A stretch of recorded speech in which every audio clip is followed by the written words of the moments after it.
हाँ, तो आज आप लोगों को हम सिलेबस के बारे में बताएंगे 11 क्लास के। और सबसे पहले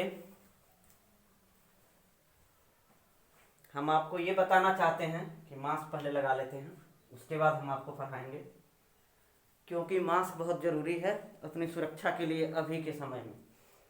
हाँ, तो चलिए, अब तो मास्क लग चुका है। अब हम आपको आपके 11 क्लास के सिलेबस के बारे में हम बताएंगे, जो कि बहुत सारे बच्चे को अपना सिलेबस ही पता नहीं रहता है। तो ये सिलेबस आप अगर जान लेते हैं तो उसके बाद हम आगे की पढ़ाई आपको पढ़ाएंगे कि कैसे कैसे पढ़ना है और नहीं पढ़ना है, और ये सिलसिलेवार ढंग भी होना चाहिए पढ़ने का, जो आज हम आपको बताएंगे इस सिलेबस के जरिए। तो आप लोग शांति बना के और अच्छे से ध्यानपूर्वक मेरे बातों को सुने और अच्छे से सुने। तो आइए हम आपको बताते हैं। पहला हम आपको इस सिलेबस लिखे हुए हैं, ये पहला मेरा लेक्चर है। आते हैं तो सबसे पहले हम लोग को पढ़ना रहता है आपके 11 क्लास में यूनिट एंड डायमेंशन। तो यूनिट एंड डायमेंशन को हम यहाँ आपके सिलेबस में नहीं लिखे हैं, क्योंकि वो हम आपका एक लेक्चर लेंगे यूनिट एंड डायमेंशन का, और उसमें आपका यूनिट एंड डायमेंशन कवर हो जाएगा और आपका यूनिट एंड डायमेंशन आपसे कभी गलती नहीं होगा। तो आगे हम आपको बताते हैं कि मैकेनिक्स में क्या क्या चीज पढ़ना है। देखिए, आपके बोर्ड पे हम लिखे हुए हैं मैकेनिक्स, यहाँ ध्यानपूर्वक देखिएगा मैकेनिक्स। अब मैकेनिक्स कितने पार्ट में बटा हुआ है, सारा आपको 11 क्लास में मैकेनिक्स का ही पार्ट पढ़ना है। तो ये भी जानना जरूरी है कि ये सारे पार्ट किस चीज के हैं। तो ये सारे पार्ट्स किसके हैं? मैकेनिक्स के हैं। तो आगे हम आपको बताना चाहते हैं कि मैकेनिक्स में पहला पार्ट जो है आपका वेक्टर है, और हम आपको जिस दिन मैकेनिक्स चालू करेंगे आपका यूनिट एंड डायमेंशन खत्म होगा, उसके बाद हम आपको क्या करेंगे? वेक्टर चालू करेंगे। तो चलिए देखिए, पहला टॉपिक हम आपको पढ़ाएंगे वेक्टर, और वेक्टर जैसे ही आपका समाप्त होता है ये चैप्टर वेक्टर, उसके बाद दूसरा में आएंगे हम तो आपको मोशन पढ़ाएंगे। मोशन में काइनेमेटिक्स आता है, मोशन का ही एक भाग ये भी है काइनेमेटिक्स। तो आपको जैसे ही मोशन चालू करेंगे उसमें कुछ टर्म्स आपको हम बताएंगे, उसके बाद हम आपको क्या पढ़ाएंगे? काइनेमेटिक्स चालू करेंगे। तो आगे आते हैं, आपका ये हो गया, एक दो आगे ये तीसरे नंबर पे देखते हैं हम लोग। तीसरा नंबर क्या है? Newton's law of motion. Newton's law of motion, जो कि आप ये सारे चीज 9th में पहले पढ़ चुके हैं, लेकिन आप लोग ध्यानपूर्वक नहीं पढ़े और उसमें केवल जानना है इसके बारे में, लेकिन यहाँ इसके पूरे डिटेल को पढ़ना है कि कैसे क्या होता है। आगे आते हैं तो फ्रिक्शन। फ्रिक्शन भी आप 9th में पढ़े हुए हैं, और यहाँ भी पढ़ना है आपको बहुत अच्छी तरह से पूरे डिटेल के साथ। तो आपका ये चौथा टॉपिक हुआ। आगे आते हैं हम लोग सर्कुलर। सर्कुलर के बारे में पढ़ना है, और ये भी आप पढ़िएगा बहुत अच्छे ढंग से। आगे देखिए, आगे आता है 6 number work power energy. Work power energy हुआ, आपको ये भी बहुत अच्छे से पढ़िएगा और हम आपको पूरे कवर कराएंगे। और ये देखिए, centre of mass collision momentum, ये भी आप पढ़िएगा, 7 नंबर पार्ट हुआ, और ये भी हम आपको बहुत अच्छे ढंग से पढ़ाएंगे। आगे आते हैं रोटेशनल मोशन, आपको हम लास्ट में पढ़ाएंगे। लास्ट आपका 11 क्लास का टॉपिक क्या होगा? Rotational motion. और इसके साथ ही ये रोटेशनल मोशन आपका खत्म होगा, उसके बाद हम आपको ले चलेंगे 12th क्लास के सिलेबस के बारे में बताएंगे, और उसके बाद 12th क्लास के बारे में हम पढ़ाएंगे कि क्या क्या पढ़ना है और कितना पढ़ना है, नहीं पढ़ना है, ये सारे चीज। ये तो सारे चीज हुए आपके 11 क्लास के। 11 क्लास में इतना टॉपिक अगर आप कवर कर लेते हैं तो आपको किसी भी कॉम्पिटिटिव एग्जाम में दिक्कत नहीं होगी। आप किसी भी कॉम्पिटिटिव एग्जाम में बैठिएगा तो आप क्वालिफाई कर जाइएगा। तो इतना तो आपका सिलेबस के बारे में हो गया। आज हम लोग डिस्कशन करेंगे एक दो क्वेश्चन की, जो कि आपके 9th क्लास का है। ओके ना? तो थोड़ा देर में इसको आप लोग लिख लीजिए, उसके बाद हम आपको क्वेश्चन बताते हैं। ओके, ध्यानपूर्वक लिखिएगा, अच्छी तरह से लिखिएगा, इसमें ध्यान से लिखना है। और हम आपको टॉपिक सारे बता चुके हैं कि इतना चीज होता है। ओके, हाँ, तो देखिए आपके बोर्ड पे आपका क्वेश्चन लिखा हुआ है, ध्यानपूर्वक उसे पढ़िए और इसे बनाने की कोशिश कीजिए। हम आपको 30 सेकेंड का टाइम देते हैं, आप लोग ध्यान से पढ़िए और ध्यान से इसको बनाइए। देखते हैं कौन कौन बनाते हैं, थोड़ा तो आपको प्रैक्टिस करना ही पड़ेगा। और ये क्वेश्चन आपका 9th क्लास का है, इसमें टेंशन की बात नहीं है, 9th क्लास की क्वेश्चन है। और इस क्वेश्चन को ध्यान से पढ़िए, उसके बाद हम बताते हैं। आपका टाइम चालू हो चुका है और आपका 20 सेकेंड हो भी गया, 10 सेकेंड और है, जल्दी से कीजिए इसको। चलिए जल्दी जल्दी जल्दी। हाँ, आपका टाइम खत्म हो चुका है। अब आइए हम आपको बताते हैं। देखिए, सबसे पहले हम लोग क्वेश्चन पढ़ते हैं। किसी भी क्वेश्चन को बनाने के लिए हम लोग क्या करते हैं, क्वेश्चन पढ़ते हैं कि क्वेश्चन में क्या दिया है, क्या नहीं दिया है।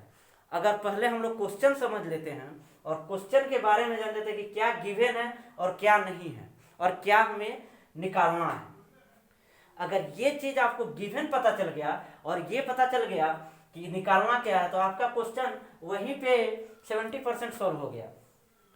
अगर यही पता नहीं चला तो आपको नीचे के स्टेप पता नहीं चल के क्या होगा। अगर आपको यही पता नहीं चल रहा है कि क्या गिवन है, क्या दिया हुआ है और क्या नहीं दिया हुआ है और क्या हमें निकालना है, तो इस चीज को ध्यानपूर्वक देखना है कि हमें क्या निकालना है और क्या दिया हुआ है। तो चलिए हम शुरुआत करते हैं क्वेश्चन से। तो यहाँ पे देखिए लिखा हुआ है व्हाट इज द एक्सेलरेशन। यहाँ पे ही पता चल जा रहा है कि व्हाट इज द एक्सेलरेशन, क्या निकालना है हमें, एक्सेलरेशन ही निकालना है। यहाँ व्हाट से ही पता चल जा रहा है। अब आगे आते हैं तो पढ़ते हैं सारे क्वेश्चन को। What is the acceleration produced by a force, A 12 Newton's. देखिए क्वेश्चन समझिए, बोला what is the acceleration produced by a force A 12 Newton's. एक एक्सेलरेशन है जो फोर्स प्रोड्यूस कर रहा है, कितने का, 12 न्यूटन का। फिर बोल रहा है exerted on an object of mass 3 kg। हाँ, तो बातों को समझिए मेरी। अगर आपके पास कोई चीज होगा, मास होगा, कोई भी, अगर आपके पास प्लेस होगा या थीन होगा या कोई आपके पास ऑब्जेक्ट होगा, तभी तो उस पर आप कुछ कीजिएगा ना।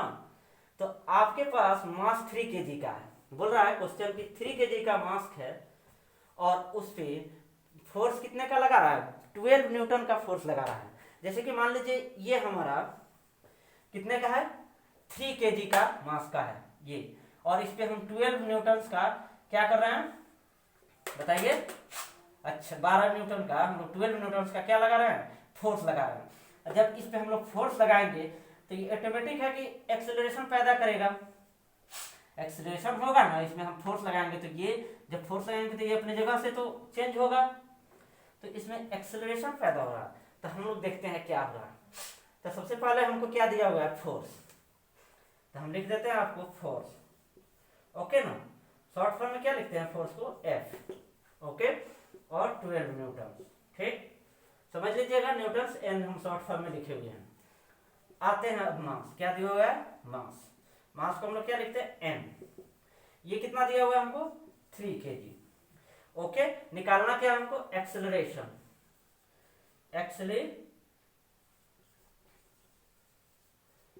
क्या निकालना है, एक्सेलरेशन, ओके ना। देखिए एक्सेलरेशन इक्वल टू वाट लिख देते हैं। यहां तक सभी को समझ में आया होगा ना, क्योंकि हमें तो इतना तो क्वेश्चन में ही दिया है। अब हमें कुछ नहीं करना, जब इतना हम जान गए और कर दिए और समझ गए तो अब आगे हमको कुछ नहीं करना है। अब देखिए हमको पता है, आपका न्यूटन सेकेंड लॉ आपको पता होगा ना, बोलिए बोलिए, है कि नहीं है। अरे यार, सबको पता होना चाहिए।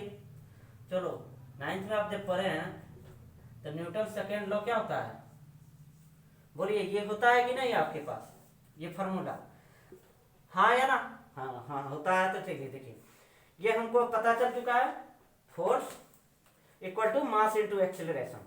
अब बात को समझिएगा, हमारे पास फोर्स भी है और मास भी है, एक्सेलरेशन निकालना है। तो हम ऐसे भी बना सकते हैं, एक तरह से और बताएंगे आपको, पहले इसको सॉल्व कर लेते हैं हम लोग। तो आइए देखते हैं, फोर्स हमको कितना दिया हुआ है, 12 न्यूटन, 12 लिखेंगे फोर्स की जगह पे, और हमको मास कितना दिया हुआ है, 3 kg, और ए लिखेंगे, ए ना, ए हमको निकालना ही है। तो आप चलिए 12 इक्वल टू ये क्या हुआ, 3, ये हम लोग लिख सकते हैं, मल्टीप्लाई किए हैं तो। आप चलिए इसको हम लोग काट सकते हैं ना, ये कितना हो जाएगा, 4, ए इक्वल टू 4 आया ना, तो आप इसको हम लोग लिख सकते हैं ए इक्वल टू 4 बोलिए बोलिए, क्या लिख सकते हैं? 4 ऐसे लिख सकते हैं ना? हाँ चलिए 4, और इसको हम लोग लिख सकते हैं मीटर पर सेकेंड स्क्वायर, और ये हमारा आंसर हो गया। ठीक ना?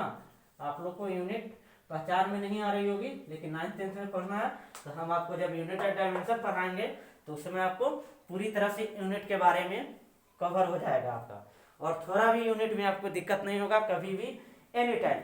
और हम जहाँ जहाँ पढ़ाते जाएंगे हमेशा आपको यूनिट के बारे में बताते जाएंगे, लेकिन जब आपको यूनिट एंड डायमेंशन हम पढ़ा देंगे उसके बाद आपको ये सारा चीज कवर करेंगे। ठीक, एक तो विधि ये हुआ बनाने का, और दूसरे आप बना सकते हैं कैसे, यहाँ ध्यान पूर्वक देखिएगा। यहाँ पे जो हमारा फॉर्मूला आया था F equal to M into A, तो इसको हम लोग क्या कर सकते थे, F by M equal to A लिख सकते थे, लिख सकते थे कि नहीं? तो A इक्वल टू हमारा क्या हो जाता, A इक्वल टू हमारा हो जाता F बाई एम, होता कि नहीं? हाँ तो चलिए F हमको दिया था कितना, 12 ना, मास कितना था 3, तो यहाँ कट के भी 4 आता ना, बोलिए, यहाँ भी कट के आपका 4 मीटर पर सेकेंड स्क्वायर आया ना आंसर। हाँ तो ध्यान पूर्वक देखिए, अब आपको हम एक और क्वेश्चन देंगे इसी पे आधारित, सेम बेस पे, और आपको बनाना है, इसके लिए आपको टेंशन नहीं लेना। चलिए आइए तो जल्दी से 2 सेकंड में हम लोग 2 मिनट में आपको एक और क्वेश्चन कवर करते हैं, और उसके बाद आज क्लास एंड करते हैं हम लोग अपना, क्योंकि ये पहला क्लास है, सिलेबस के बारे में जानना था केवल, इसमें हम आपको क्वेश्चन भी बता दिए हैं कि थोड़ा क्वेश्चन भी जानिए कि आपको इंटरेस्ट आए फिजिक्स पढ़ने में, और इस इंटरेस्ट को जगाने के लिए हम क्वेश्चन बनवाए हैं कि देखिए कितना आसान होता है फिजिक्स। लोगों के मन में क्या बसा हुआ है कि बहुत फास्ट होता है फिजिक्स, ऐसा कुछ नहीं है, आराम से आप पढ़ते रहिएगा, आराम से सीखते रहिएगा। हम आपको दे रहे हैं फोर्स इक्वल टू बताइए कितना दे दें, चलिए 50 न्यूटन देते हैं, ओके, और मास हम आपको देते हैं कितना, 10 kg। जल्दी से सॉल्व कीजिए, ये हमारा क्वेश्चन हो गया, हमको निकालना क्या है, एक्सेलरेशन, ओके ना? अच्छा, फोर्स मतलब बल होता है हिंदी में, मास मतलब क्या होता है, द्रव्यमान, और आपका एक्सेलरेशन मतलब होता है त्वरण हिंदी में। कुछ बच्चे हमें बोल रहे हैं कि ये भी बताना पड़ेगा ना, हाँ, और ये वीडियो हम अपने ऑनलाइन क्लास लेते हैं तो उनके बच्चों, अपने बच्चों के कहने पे बना रहे हैं कि सर एक बार सिलेबस का वीडियो बना दीजिए कि यूट्यूब पे हम देखते रहेंगे, कभी भूल जाते हैं। हमने बोला चलो, उन्होंने बोला कि और बच्चों को सर फायदा हो जाएगा ना, आप बना दीजिएगा, तो हम बोले चलो ठीक है बना देते हैं एक वीडियो। तो वहीं आज हमने वीडियो बना रहे हैं, और इस चीज़ को जानिए आप। देखिए आपको क्या दिया हुआ है, फोर्स दिया हुआ है, हमको पता है formula F equal to M into A. ठीक, डायरेक्ट बनाइए, और उस विधि से जैसे बताया कि अलग करके एम को इधर ला दीजिए और ए इक्वल टू, चलिए ऐसे ही बनाइए, 50 हो गया ना, एम हमारा कितना है 10 ए हुआ। अब चलिए 50 इक्वल टू 10 ए हुआ, डायरेक्ट कटाइए, या आप ऐसे भी कर सकते हैं 50 बाई 10 इक्वल टू ए। ठीक, फिर आप इसको ऐसे भी लिख सकते हैं, ए इक्वल टू 50 बाई 10, 0 से 0 को काट दीजिए, 5 मीटर पर सेकेंड स्क्वायर, आंसर हो गया आपका। ओके, अपना ध्यान रखिए, अपने घर में रहिए, और आज का लेक्चर यहीं पे समाप्त होता है। और इस कोरोना वायरस में आप अपने से सुरक्षित रहिए, कहीं नहीं जाना है, और आप घर में ही पढ़िए, घर में ही तैयारी कीजिए, बहुत ही बेटर आपको तैयारी करने को मिलेगा, बहुत सारा ऑप्शन है। आप हमारे पास ऑनलाइन क्लास भी ज्वाइन कर सकते हैं, और हमारा नंबर है, ये हमारा नंबर हुआ। ओके, आप लोग जब चाहे ऑनलाइन कॉल करके आप हमसे कोर्स को बारे में पता कर सकते हैं, और आप क्लास को ज्वाइन कर सकते हैं। इसलिए टेंशन नहीं लेना है, घर पे रहना है, पढ़ना है, आराम से पढ़ना है, और आराम से वीडियो देखते रहिए और पढ़ते रहिए।